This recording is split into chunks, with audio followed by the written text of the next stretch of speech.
Good afternoon, everyone, and welcome back to another episode of What We Can't Not Talk About, the podcast of the Austin Institute for the Study of Family and Culture. I'm your host, Dr. Mariana Orlandi, and I'm very happy today to welcome back not only a colleague and an amazing young scholar, but a friend too. Some of you may remember her from a wonderful episode that we recorded a few years ago on Memory and Mortality. Others may know her as the professor who taught our summer seminar to high schoolers in, I think it was 2023. Now, 2003 would be impossible because she maybe was not even alive. Applications for the summer seminar, by the way, are already open. So for rising juniors and seniors, this is a great opportunity for the upcoming summer. But yeah, who is this guest? Well, the person that I'm honored to be joined by today is Dr. Rachel Alexander Cambre. Welcome back, Rachel. Thank you. I'm so happy to be back and to be here. Yeah, and thank you also for having written an amazing piece on your experience at the summer seminar and the importance of liberal education. I mean, we're talking about something similar today with you, but thank you. And last we talked, you were an assistant professor at UVA. As far as I knew, including from the topic of our conversation, which is something you wrote for Heritage, I would say you work at Heritage now, right now. My question is, did you miss teaching? And if so, why? And what did your work with Heritage mean to you in this time period since we last talked? Yes, yeah. So when we last talked, I was finishing a postdoctoral fellowship at the University of Virginia, and I had wonderful students that I so enjoyed teaching there. But since we've talked, I have had the pleasure of doing a visiting fellowship for the Heritage Foundation's Center for Education Policy and their Simon Center for American Politics. And so for the past 2 years, I've been there writing primarily about liberal education, the kind of education that the Austin Institute supports, and that I had the pleasure of participating in the Summer Institute for high school students. And so I've really enjoyed the time to dive deeply into what a liberal education really is, why it's such an important part of our American tradition, and what are some of the threats posed against it. And yes, that has made me miss teaching. So I'm very happy this spring to be returning to teaching. I'll be Wow. teaching in Belmont Abbey College's new online master's program in classical and liberal education. I feel like I want to take your classes, just because I remember how good you were. I'll see if I can make it. There's no always. I'm always eager to get another title somewhere. So I can always audit some courses. We'd Uh, love to. well, I don't know. I mean, careful what you say. Uh, what I wanted to say is, if you did miss teaching, and this is related to the topic of today that I will disclose in a minute unless the people have already seen the title of the podcast. But uh, when you say you miss teaching, what does one miss when one misses teaching? Yeah, I love learning. I love reading great books. I love encountering great arguments by thinkers of all ages and their disagreements with one another. And when you teach a text that you love and even that you may have read 45 times before, you get to sort of approach it with fresh eyes and see students approach it with fresh eyes and see the kind of impact that great arguments, great thinkers can have on us today. And so that's what I really miss, that process, like seeing the powerful impact of great works of literature and philosophy and political thought on students in 2025. Yeah, see that aha moment, like, well, yeah, and they start, asking questions that they never asked themselves before. Right. Yeah, so the topic of today is the topic that you discussed in this, I don't know if I call it essay or white paper that you published for Heritage on the difference between indoctrination and education. Which I think most of the listeners of our podcast will be thrilled, just at the idea that, yeah, of course, there is, that's something we need to talk about. Uh, but, why exactly did you write it? I mean, what prompted it? And who was or who is your audience? Yeah, that's a really good question. So just to kind of set the stage a little bit, um, there's always been and there's always going to be disagreement over classroom content. But that simmering disagreement sort of boiled over into a full-blown proverbial war over indoctrination during the pandemic. So when school shut down, sent students home to learn virtually, to attend school virtually, parents, in most cases, I think for the first time, got an inside look into what was going on in classrooms, mostly K-12, but even university classrooms. And many were appalled by what they saw. And this is well documented, different instances of the ideology that was being perpetrated in classrooms. But, there are examples of elementary classrooms teaching students to rank themselves according to their racial and gender power and privilege. There were kindergartner worksheets on labeling Zionists as bullies, and school policies encouraging and even facilitating students' gender transitions behind their parents' backs. And so I think understandably, parents were disturbed by this, by what they saw as a subversion of their values and authority. And so they fought back and many parents accused schools of indoctrinating their children in a particular ideology rather than educating them. But quickly, this critique was met with counter accusations of indoctrination. It's not, these schools that are indoctrinating, but schools that teach virtues or the Western tradition, classical charter schools, those are the real indoctrinators. States that are taking steps to reintroduce biblical literacy into their curriculum, like Oklahoma, those are the real indoctrinators. And one of the biggest charges of indoctrination is against parents who homeschool. Parents are the biggest perpetrators of indoctrination, especially when they withhold their their children from the public school system. Mm. And so in the context of this, I happened to attend an education conference where one of the participants laid out a vision for the renewal of civic education at the K-12 level and argued that ideally a civics education should cultivate patriotism, but without resorting to indoctrination. And there was pushback at this conference against not the vision itself, but interestingly, against the clarification that a civics education shouldn't indoctrinate. So the pushback was essentially, education always indoctrinates. So let's Can just... I thank you for, on behalf of all of our audience, to just having clarified that this is not true. I just really want to thank you. Yeah, it's not, yeah. Go ahead. Sorry. Yeah, this was my my response, my feeling exactly. So, but there were quite a few participants who thought, really, education is always indoctrination. There's not a meaningful distinction between the two. Indoctrination is simply a pejorative term that opponents use when they disagree over curriculum content.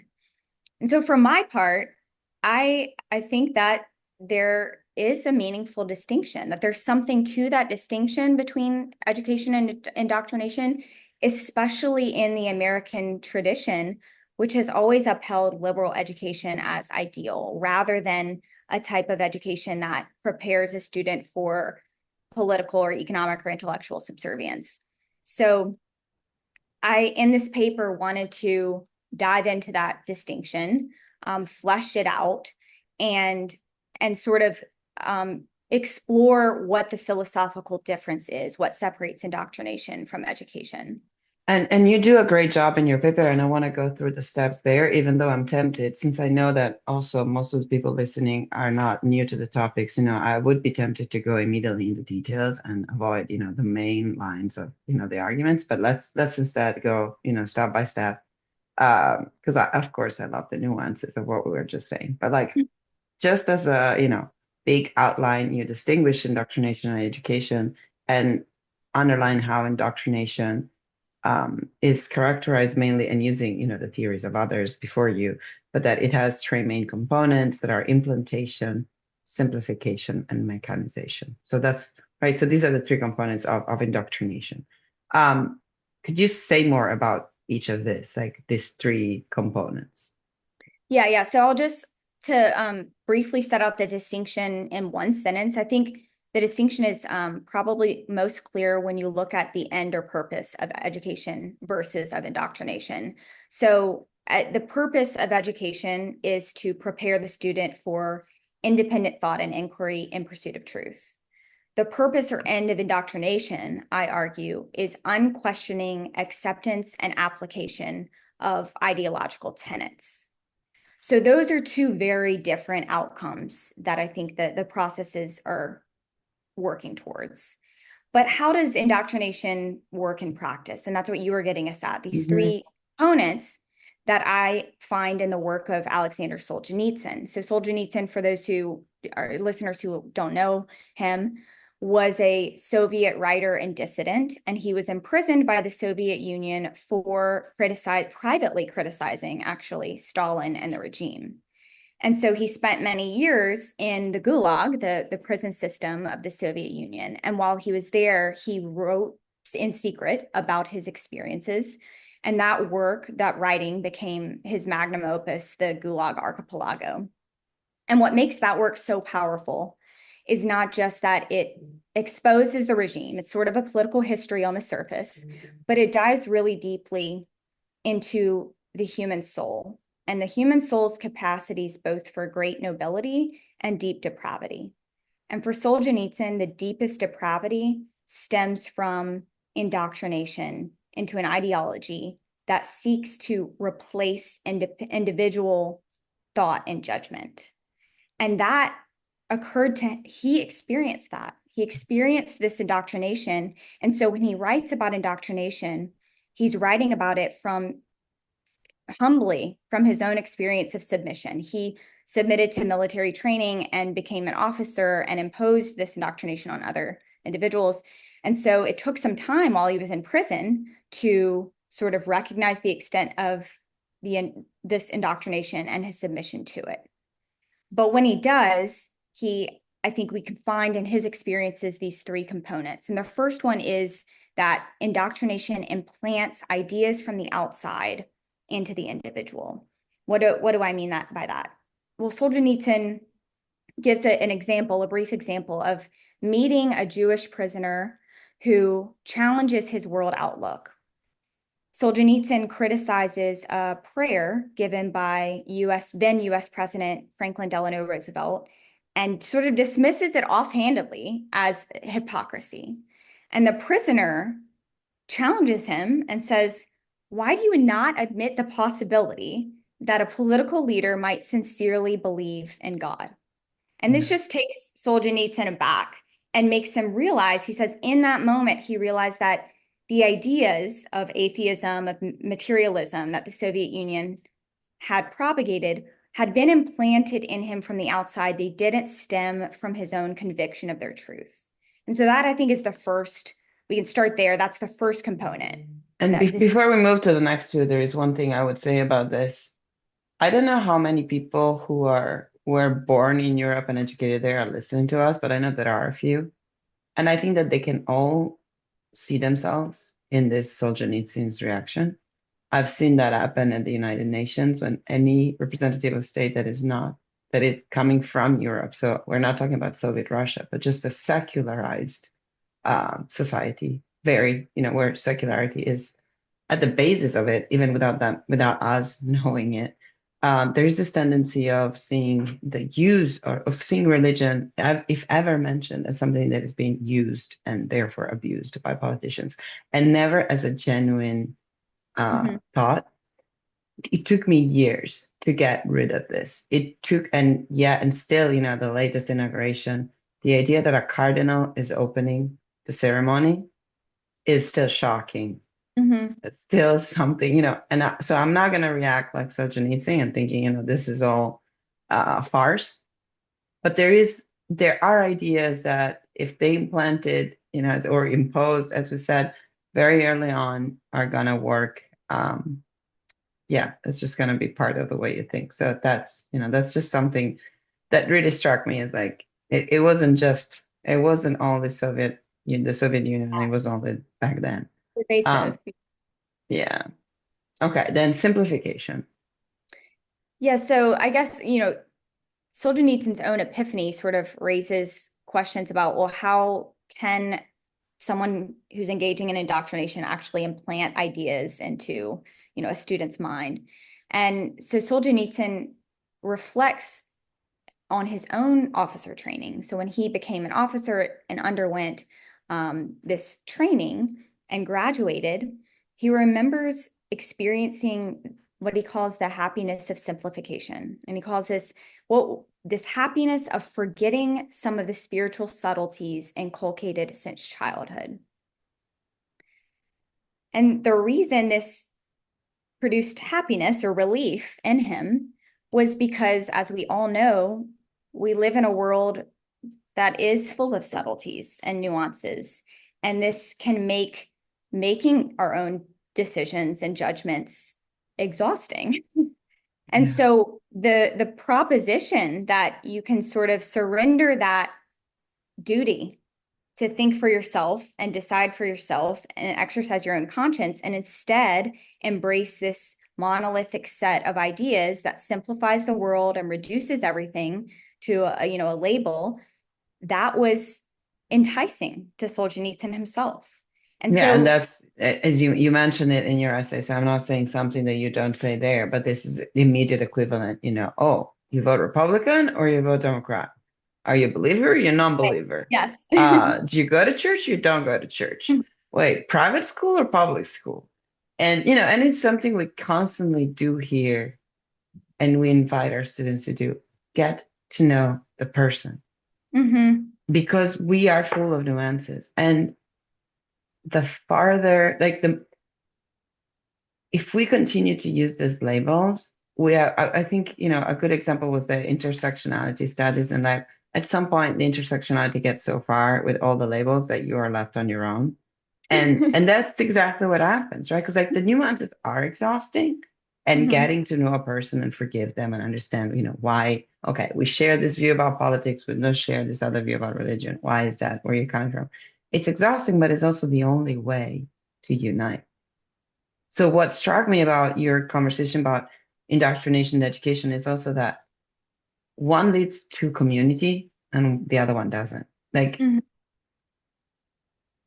Wherever indoctrination reigns, there is this idea that, yeah, we all think alike, but at the same time, we're all very distant from each other. Anyway, so simplification makes things easier. And then the mechanization was the third characteristics, right? Yes. So when Solzhenitsyn experienced this, or is describing this happiness of simplification, he describes it as, it's not just a matter of reducing reality to a set number of ideas, but it ultimately replaces the need to think through things at all. And so he describes this experience of the impossibility, once he's accepted this simplification of things, of admitting any new idea or perspective or argument other than his own, instead of actually encountering it, listening to it, thinking through it. His reflex, thanks to his indoctrination, was to reach for the already available stock of labels. So dismiss an alternate, a counter argument as the petty bourgeoisie or the militant nihilism of the déclassé intelligentsia. He has these different labels for dismissing any kind of argument against the ideology of the day. And I think that's something that we can all see in ourselves as well. We can relate to, is that Absolutely. once you've embraced, a certain set of ideas, this is what, I think, or I believe, it can be very tempting to just dismiss any pushback against that, rather than actually think through it and think, well, is there any element of truth to it? Or at least where's this coming from? Why does it resonate with this other person? Now, I read these passages as the revenge of the lawyer, and of the lawyers, it depends. The answer is just like, well, it's not that it's always right or it's always wrong to behave in a certain way, to Mhm. do certain things. Like, it depends, what were the circumstances like, and this complexity that, I mean, again, sometimes is, you're being accused of like casuistry or like a Jesuitical attitude towards things, but it's actually the only one that is just. And this is a topic that here keeps coming back on how we cannot have solutions that are always the ones that we need, but we need, again, as you said, to think through things and find. And that's what education prepares us to. So what you were saying earlier is that education and indoctrination are different purposes, and the education teaches you basically, if I can rephrase it the way to find the truth, right? So it gives you the instruments to go on your own truth-seeking journey. Mhm. So I think that, going back to that debate that you witnessed where, I would assume some social conservatives were saying, oh no, also on our side, it's indoctrination, just a Mhm. different kind.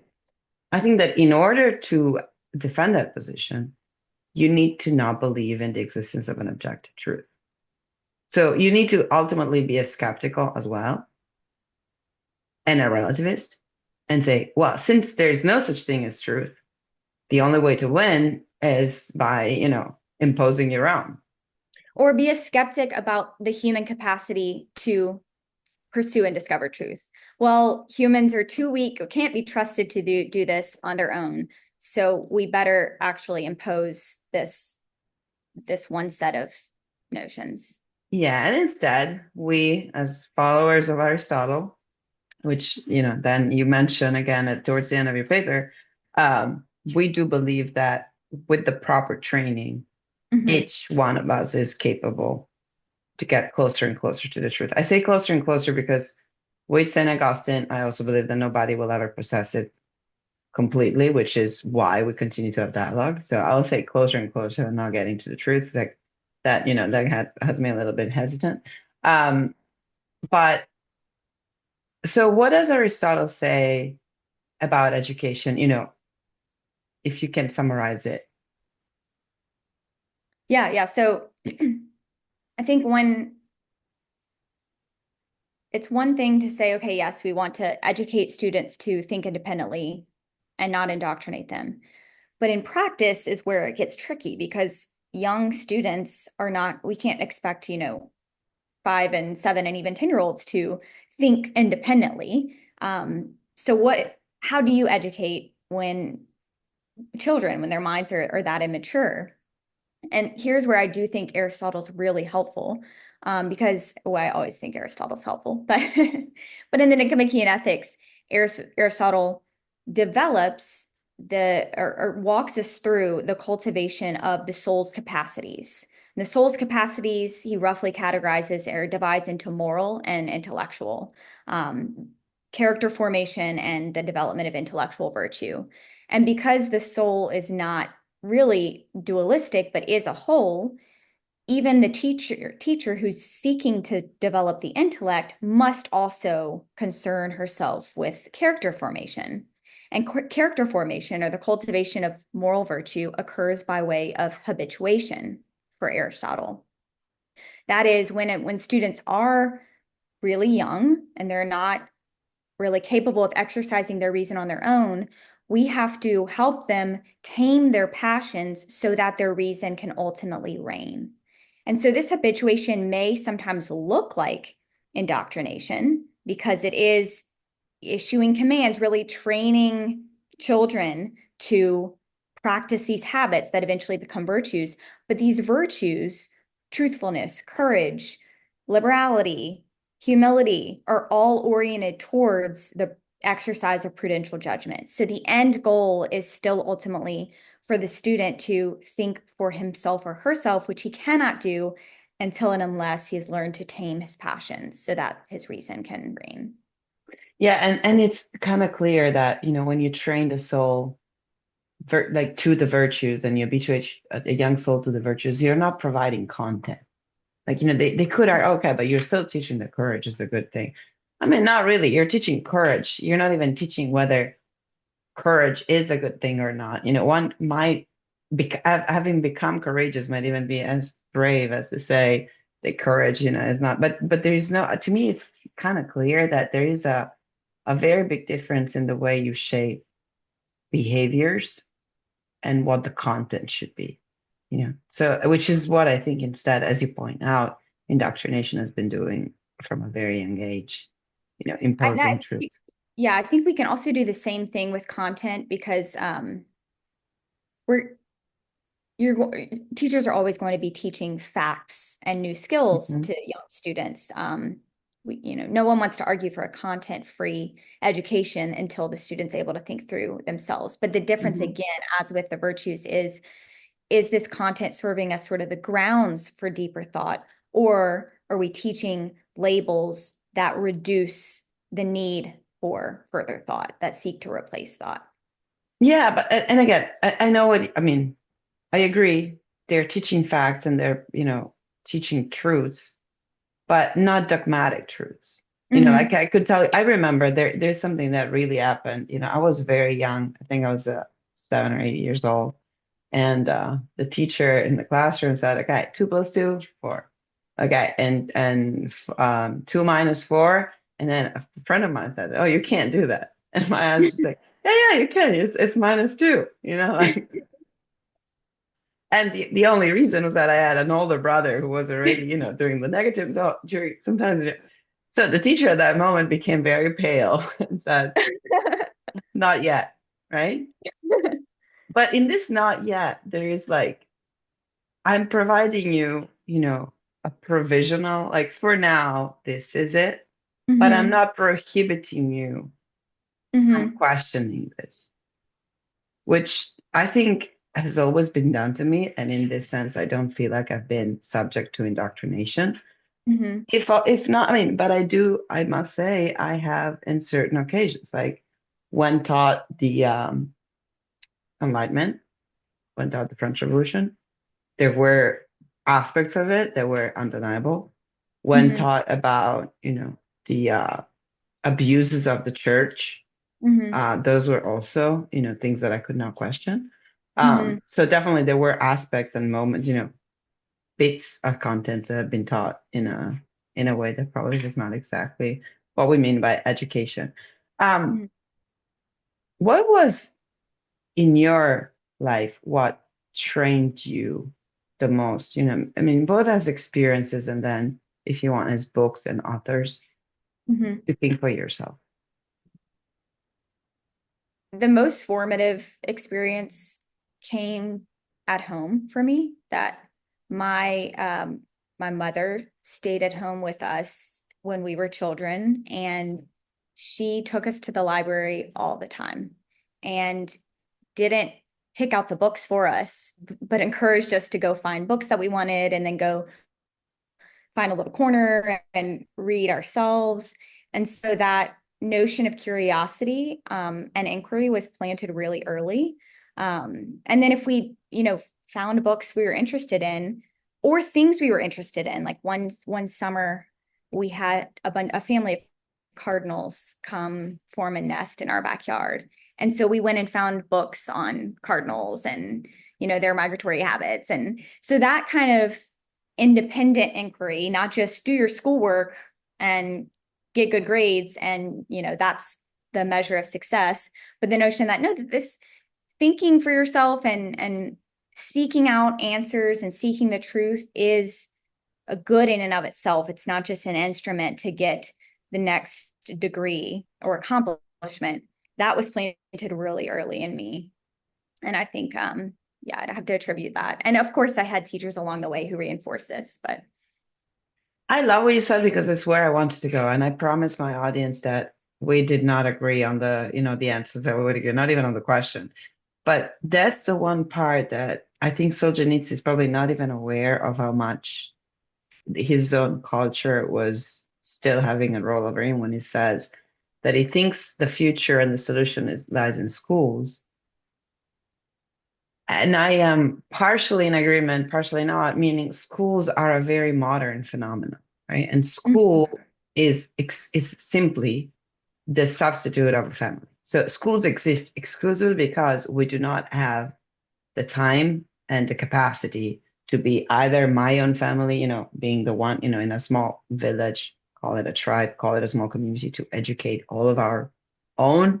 So we have a school, right? But so this is exactly where I wanted to go and saying, you do not, schools should be teaching it, but I cannot see a better place for this to happen as, that was the case in my family, like the dinner table. That's where you learn this. I think this is also something we've tried to do here at the Institute, but like you sit around a table and discuss coming from different opinions without that interrupting the meal and without ever being able to have a conversation that sometimes also hits on things that are very dear to us and things that we really believe and like, but at the same time being able to have an honest dialogue, because that acknowledges also your capacity to find truth and both of our capacity to reason and to understand each other, which of course, and you mentioned that, as how there is a need of charity and humility in order to look for the truth. So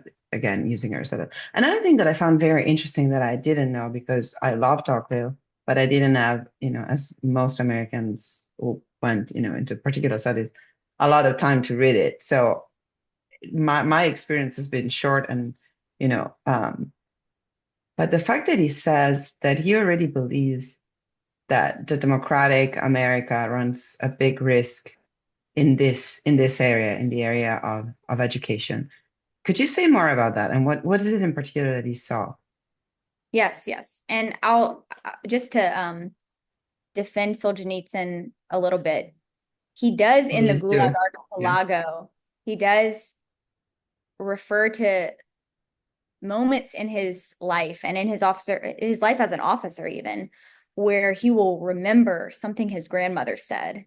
And this sort of like pricks his conscience. So he definitely credits the home with forming that initial conscience. And even at certain points talks about these mothers who would stand up against the regime, that they were actually more likely to still teach religion in the home, even against the laws. But I think that what I quoted him saying, schools are the key to the future of Russia, I think at a certain point, this indoctrination does, I don't want to say it works, but I mean, it does damage deeply the society so that there's not a huge wellspring of this home life to turn back to. And so there, I think the schools play a role in sort of reviving that tradition and Yeah, process although of. here I think we could continue forever because I don't know that it's what I really think. I would need to think through this, but saying it out loud now is I don't know how much the school can do that the family has not done before, you know? Yeah. So I think the school can damage and destroy what the family has done, but I don't know that it can substitute what was not there from the beginning, which is my invitation, to say, don't expect society to change if you're not building strong families. Right. It, it's not going to happen. People, babies are not born in a field and then learn from, the flowers next to them. It's yeah. Yeah. And what should I do here? Yeah. Okay. So speaking about Tocqueville, Yeah. because now, okay, we defended Solzhenitsyn. Yeah. Yeah. Go So, back so to Tocqueville Tocqueville. and his an amazing understanding of America. So yeah. So I think coming from Solzhenitsyn's experience of an indoctrination, I think it's tempting to look for the blatant and obvious instances of indoctrination where, there's just like sort of concerted effort to impose ideology. And in doing so, we can miss the more subtle and more common instances of indoctrination.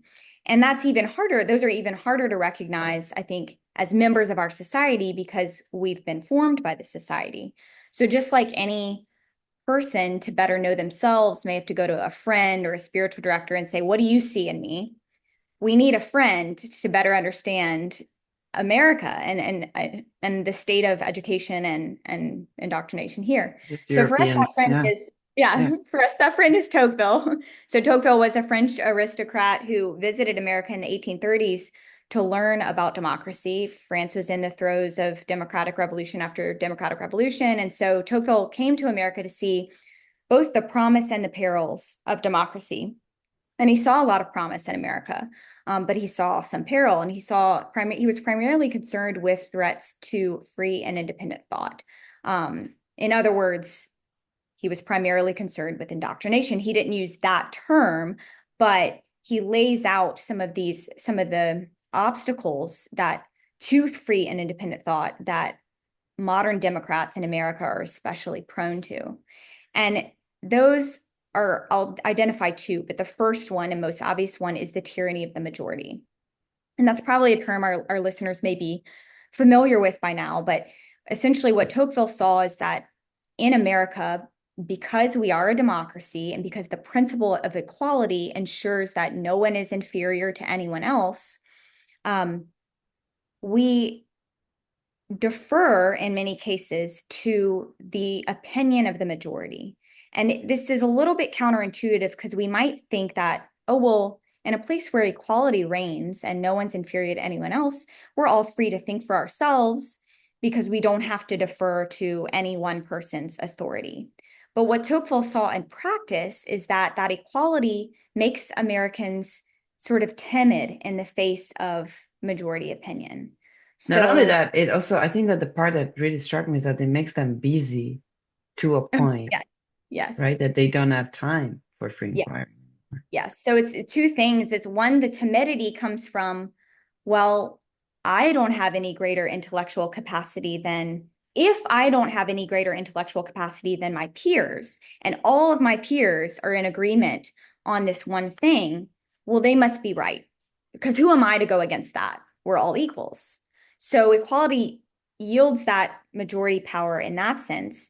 And in another sense, because we're all equal and there are no fixed classes and ranks, we all there's no fixed socioeconomic status. And so Americans sort of have this, and in any democracy, sort of have this internal pressure to seek to maintain or surpass our socioeconomic status. And that takes a lot of work and activity that Tocqueville sometimes calls restlessness. There's a sort of restless frenzy of activity. And that leaves little time for deep thought to think through things for yourself.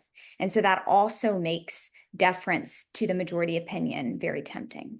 I mean, the fact that for me, the fact that 2 centuries ago, I mean, here I take a lot of, pride in his being a criminal law, a criminal attorney. And I mean, he came here to study prisons and the prison system in the first place, and from Europe, and saying like 200 years ago, more, they're restless and there's a frenzy of activities. I mean, I think it's just a perfect diagnosis of today. So the question that I had for you is, how did you learn how to make time not to forget? Like, okay, you have an academic job, so maybe that I've answered myself. But like, how does one learn to save time? And I think, if I'm not mistaken, your husband is a physician. So it's like, Yeah. how does one make time in the busy life that we know we all have to make sure we don't become victims of the majority? Yeah, that's a great question. For me, a lot of that time and space has had to come through distance from the phone, from technology, and the allure of different social media apps. As we all, I mean, I'm sure we all have had experience with, they can be quite a time suck, and then also can really suck you into concerns that we're preoccupied with today, that maybe narrow the focus and limit the horizon of one's thought to a particular question or issue and a particular side of a question or issue. So for me, just sort of like getting off the social media apps, which I did maybe 5 or 6 years ago. Before we met. Yeah. I know that for And, sure. keep turning my phone off at night, not turning it on in the morning so that I have like morning time to think before and pray before the notifications start popping up. That has been helpful. What an amazing example this scholar is for us all.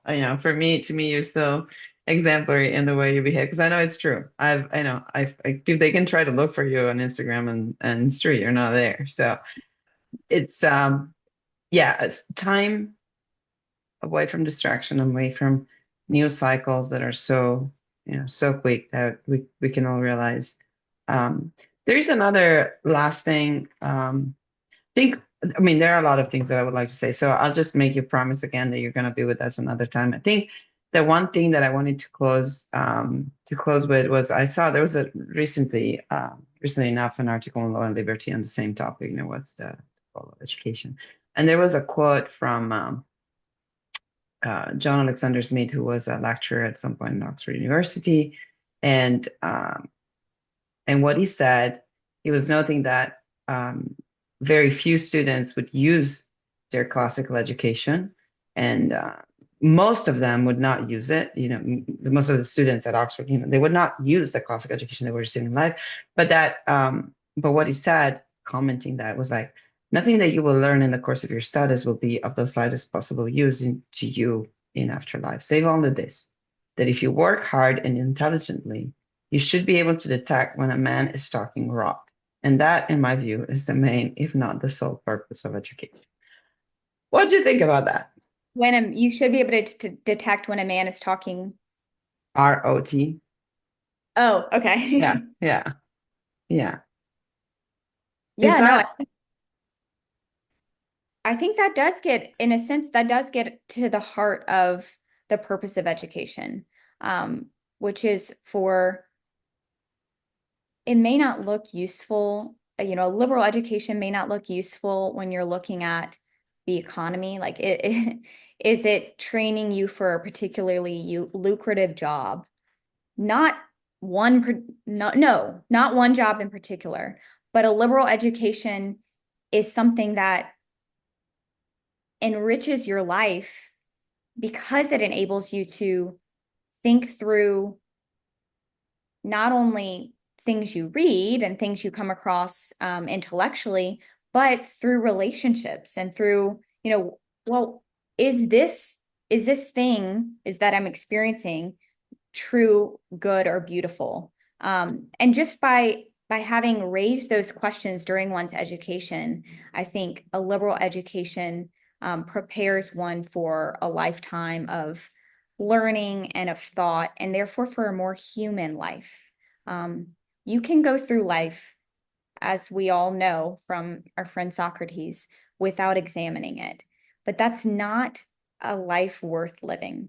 no, And it's so not. that's, I think, what a liberal education really promises, and what can't be measured in terms of utility is that it prepares you to go through life thoughtfully.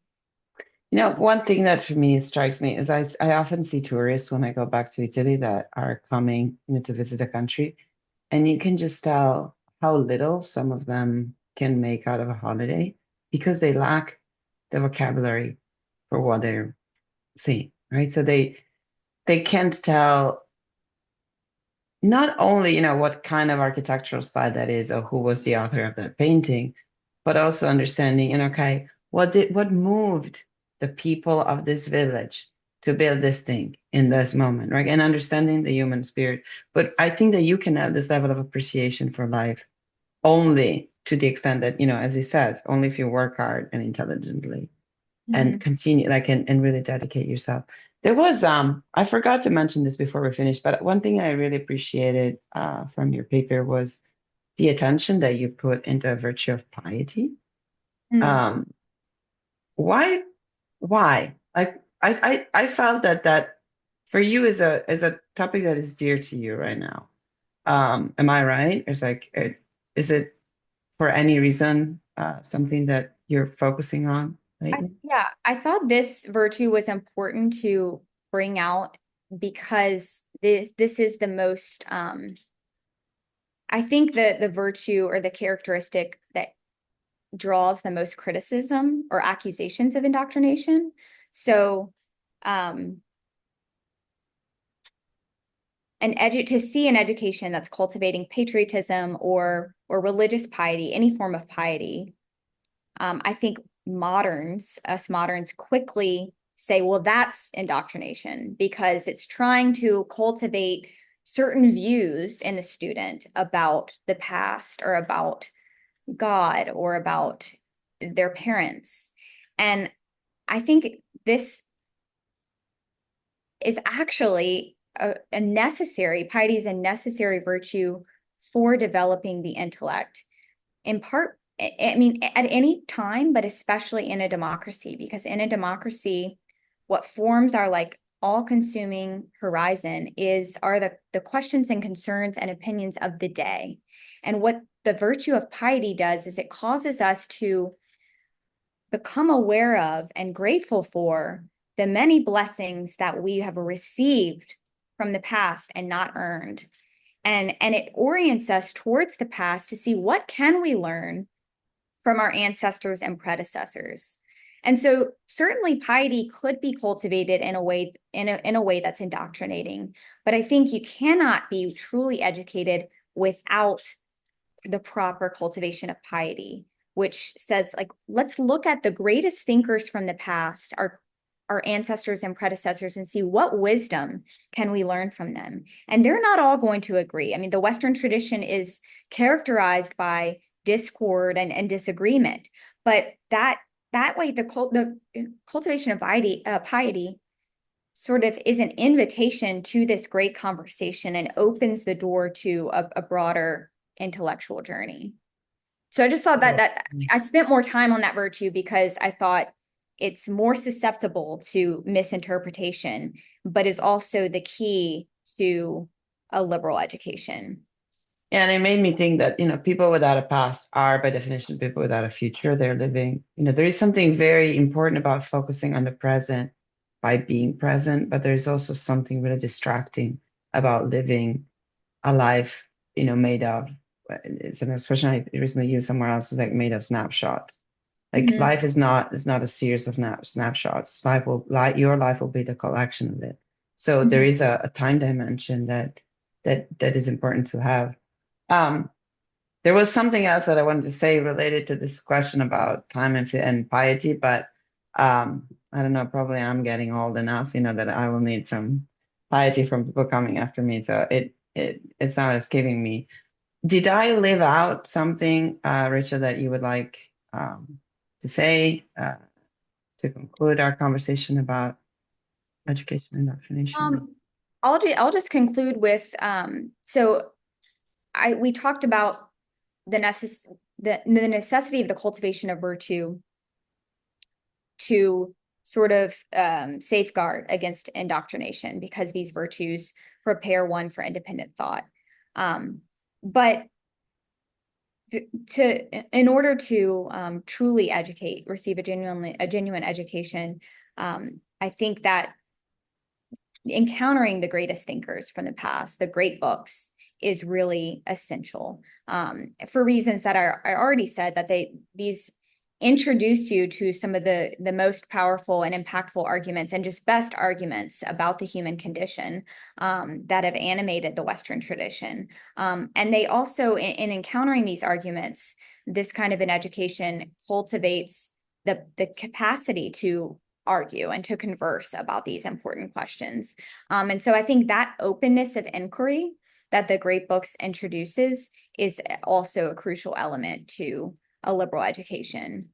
Yeah, so Reddit and Substack are not enough to form you. No, I mean, and we had a great pleasure of hosting Dr. Shyla Brooks a couple of months ago, and he talked about the great books and how they formed the great leaders. So I think that our audience can go back and look at that lecture to get some suggestions on what they could drink next. Rachel, I want to thank you again, and I also want to wish you good luck on your new teaching and back to education future. And we do look forward to having you back in Austin. You're always invited and welcome to come. The high school students loved you, and our doors are always open for you to be back here. Thank you. It was great chatting, and I look forward to following future podcasts and happenings. Thank you. Thank you, Rachel, and thank you to our audience.